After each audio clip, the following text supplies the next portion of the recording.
అంటే మీ ఇంటర్వ్యూలో చూస్తే మీరు చాలా సందర్భాలు ఇప్పుడు ఈ 1 అవర్లోనే భగవంతుడి దయ వల్ల అంట ఉన్నారు. అంటే మీకు ఎక్కువ గాడ్ మీద నమ్మకం ఉంది అనేటువంటిది చెప్తున్నారు. అంటే నాకు తెలిసి అంటే జిడ్డు కృష్ణమూర్తి గారి ఫిలాసఫీలో దేవుడికి ఆయనంత ప్రామినెన్స్ ఎవరు లేదు. అంటే ఇది మీ మీద పడలేదా? పడ్డది.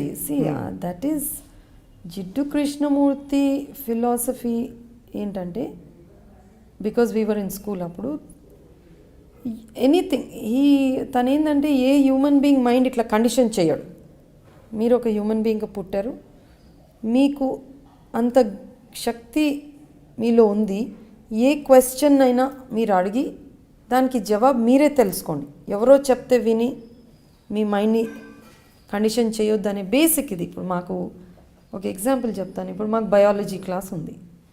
టీచర్లు వచ్చి ఇట్లా చదివి ఇది ఇట్లా అని ఖచ్చితంగా జస్ట్ చదవాలి కదా అని ఒకసారి మేబీ చెప్తుంటారు, కానీ అది తెలుసుకోవడానికి అన్ని ప్రాజెక్ట్స్ ఇచ్చేవారు. ఈరోజు వీల్ టాక్ అబౌట్ ట్రీస్. ఎన్ని రకాల ట్రీస్ ఉంటాయి, లీఫ్ ఫార్మేషన్ ఏంటి, ఈ లీఫ్ ఏం పేరు పెడతారు, ఆ లీఫ్ ఏమంటారు, ప్రాజెక్ట్ ఇచ్చారు. సరే వెళ్ళి ఈరోజు అంతా తిరిగి 2 డేస్లో నాకు కాంపౌండ్ లీఫ్ ఇవి అవన్నీ కొన్ని తీసుకొని రండి, రిషి వ్యాలీ ఈ ప్రాంతంలో ఎన్ని చెట్లు ఉన్నాయి ఫోటోగ్రాఫ్ తీసుకోండి, డ్రాయింగ్ చేయండి అని. అంటే ఇన్వాల్వింగ్, ఏ ప్రశ్నకైనా మనం ఇన్వాల్వ్ అయ్యి సమాధానం మనమే తెలుసుకోవాలి అనేది ఎవరో చెప్తే విని ఒక అభిప్రాయం ఫాలో చేయాలి. అలాంటిది బేసిక్ ఫిలాసఫీ ఒకటి నూరిపోసాను. అదే అలవాటైంది. ఇప్పుడు జీవితంలో కూడా ఎవరో ఏదో చెప్తే I don't get impressed unless I know about it. ఒక ట్రూత్ ఉంది అంటే ఐఎమ్ ఫైన్. ఒక 10 మంది చెప్పినా నేను వినా, అది మనకు తెలిస్తే. సో అదొకటి ఒక బేసిస్ అయిపోతుంది కదా జీవితంలో కూడా మనకి. అండ్ జిడ్డు కృష్ణమూర్తి గారు వీఆర్ ఫార్చునేట్. మేమున్నప్పుడు ఇయర్లో తను ఒక 1 మంత్ మొత్తం మన స్కూల్లో ఉండేవారు. సో వారితోనే చాలా ఎక్స్పోజర్ దొరికింది. క్వశ్చన్ అండ్ ఆన్సర్ సెషన్స్ చాలా ఉండేటివి. ఆయన 4th క్లాస్ పిల్ల నుంచి 12th క్లాస్ అబ్బాయి అమ్మాయి అడిగే క్వశ్చన్స్ అన్నిటినీ అందరం కూర్చొని వినేవాళ్ళం. అందరం we used to get participate. So నువ్వు 4th క్లాసే కదా, నువ్వేం అడుగుతావు, నువ్వు 12th క్లాస్ కదా సీనియరు, అట్లా ఉండకపోయేది. అందరినీ సమానంగా చూడాలి. సో ఈ చిన్న చిన్న పాయింట్స్ ఒక human being to human being ఎట్లా రెస్పెక్ట్ చేయాలి, హ్యూమన్ బీయింగ్కి నేచర్ ఎట్లా రెస్పెక్ట్ చేయాలి, హ్యూమన్ బీయింగ్ వ్యవస్థ ఎట్లా రెస్పెక్ట్ చేయాలి, హ్యూమన్ బీయింగ్ ఒక వస్తువు, ఆ ఇంటరాక్షన్ విత్ ఎవ్రీథింగ్ అనేది సటిల్గా పరోక్షంగా కూడా తను కొంచెం విధానాలలో మా ఆలోచన విధానాన్ని మార్పు చేసినారు అనిపిస్తుంది. సో అది మీ జీవితంలో అది ఒక ప్రత్యేక అధ్యాయం.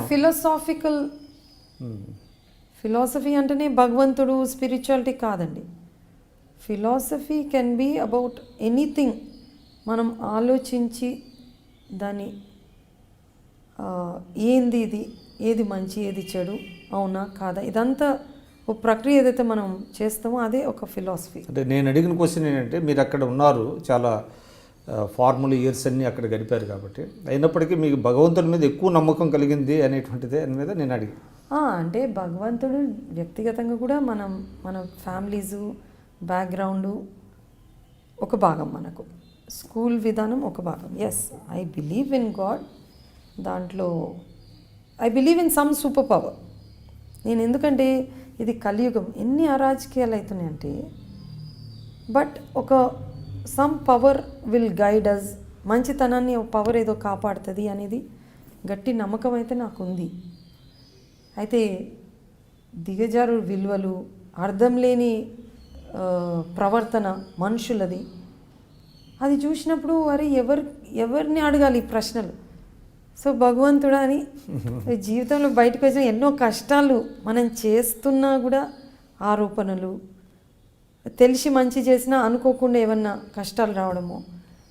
So yes, I believe. అందులోనూ మీరు ఎంచుకున్న మార్గంలో ఇంకెక్కువ కష్టాలు. ఫస్ట్ ఓడిపోయినాము, గవర్నమెంట్ జాబ్ పోయింది, మీరు రాంగ్ టైంలో ఎంటర్ అయినట్టున్నారు. 94 అప్పుడు తెలుగుదేశం ప్రభంజనం బ్రహ్మాండంగా ఉంది, ఉండింది అప్పటికి, మొత్తం తుడిచిపెట్టుకుపోయింది కాంగ్రెస్ పార్టీ. కానీ only wrong time material wise ఏమో కానీ అది బహుశా కరెక్ట్ టైం అండి. మాకు కోదాడు, హుజూర్ నగర్, అప్పుడు హుజూర్ నగర్ లేకుండా కోదాడు మొత్తం నియోజకవర్గం ఎట్లా మమ్మల్ని దగ్గర తీసుకుందో మాకే తెలుసు. ఓకే, అంటే ఏకదమ్న ఇక మమ్మల్ని చూసుకున్నారు అంతే. భోజనం పెట్టినరు, బట్టలు పెట్టినరు, పొలిటికల్లీ ఇచ్చిండ్రు, ఎవరైనా కొట్లాట వచ్చినా వాళ్ళు మన వెంబడి నిలబడ్డారు. అప్పటి నుంచి అది చాలా. మీరు అప్పుడు రెసిడెన్స్ కూడా షిఫ్ట్ చేశారా? కోదాడులోనే ఉన్నారా ఓడిపోయిన తర్వాత? ఫస్ట్ డే నుంచి రెసిడెన్స్ ఉండేది అక్కడ. మనం పోయినాం కదా ఎలక్షన్ అప్పుడే టికెట్ తీసుకొని ఆ రోజు నుంచే ఇల్లు పెట్టేశాం కదా. సో మళ్ళీ 99 వచ్చేటప్పటికి గెలిచారు.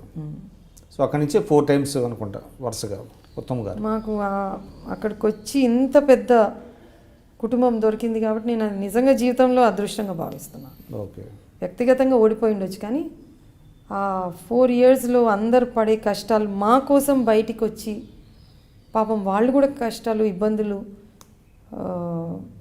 పాల్గొని, అప్పుడు టీడీపీ వచ్చింది, వీళ్ళందరూ బయటికి వచ్చి కాంగ్రెస్ సపోర్ట్ చేస్తారా అని ఒక కోపంతో కొంతవరకు మా కార్యకర్తలు కానీ మా కుటుంబ సభ్యులు అందరూ, ఇప్పుడు మాకు కార్యకర్తలు అనొద్దు, నేను అందరూ మా కుటుంబ సభ్యులు కాబట్టి అందరి మీద చాలా కేసులు అయినాయి, ఇండ్లు తగలబెట్టిండ్రు, పొలాలు తగలబెట్టిండ్రు.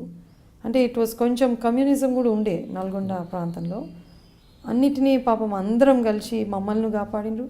ఉత్తమ్ గారు కూడా ఎంబడి ఉండి వారిని కాపాడుకున్నారు. కాబట్టి ఆ బాండ్ అది అప్పుడే ఏర్పడ్డది. కాబట్టి ఒక విధంగా అది మాకు ఇద్దరికి అదృష్టమని నేను భావిస్తాను. అంటే బ్లెస్సింగ్ ఇన్ డిస్గైజ్ లాగా ఓడిపోవడం కూడా మీకు కలిసి వచ్చిందంటారు. ఐ థింక్ ఒక పునాది ఏర్పడింది రాజకీయాలు. అంత మనిషి ఎప్పుడు దగ్గర అవుతారండి, బాధలనే ఎక్కువ దగ్గర అవుతారు. అంతే కదా, మనం కష్టకాలంలో మన ఎంబర్ ఉన్న వాళ్ళని ఎప్పుడు మర్చిపోలేము. మీరు చూస్తున్నారు ఐ డ్రీమ్ న్యూస్ని. మీరు చూస్తున్నది ఐ డ్రీమ్ న్యూస్. అంటే కళలని నిజం చేస్తూ ప్రజలకి నిజాలని కళల ద్వారా తీసుకొచ్చే ఐ డ్రీమ్కి మై బెస్ట్ విషెస్. మీరు చూస్తున్నది ఐ డ్రీమ్ న్యూస్. మీరు చూస్తున్నారు I dream channel. For more videos please subscribe I dream. మరిన్ని వీడియోల కోసం ఐ డ్రీమ్ని సబ్స్క్రైబ్ చేయండి. Please subscribe I dream. And I am very much satisfied with the way interview went on. Kindly subscribe to I Dream. For more videos, subscribe to iDream. And loads of fun entertainment and content.